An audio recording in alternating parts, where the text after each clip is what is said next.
Hey everybody, it's Dr. Mac. I am in Glacier National Park. It is July 2020 and I want to point out this U-shaped valley in the background. You can see an arete here on your left where there was a valley. You can see a little bit of snow there in the background right now. In the past, that valley would have been filled with ice coming towards us. You can see that U-shaped valley, and there is a little bit of a hanging waterfall there today. In the past, there also would have been a bigger glacier that filled in the valley below it, and it was able to carve and erode more material than that tiny glacier that all you can see is left today.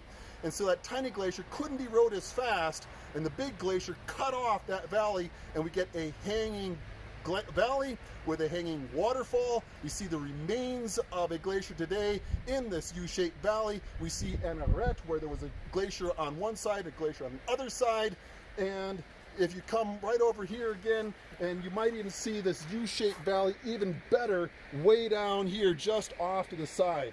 And there we have U-shaped valleys, hanging valleys, glaciers in Glacier National Park. Thank you to the stranger who's holding the camera. Woo! Have a good day, everybody.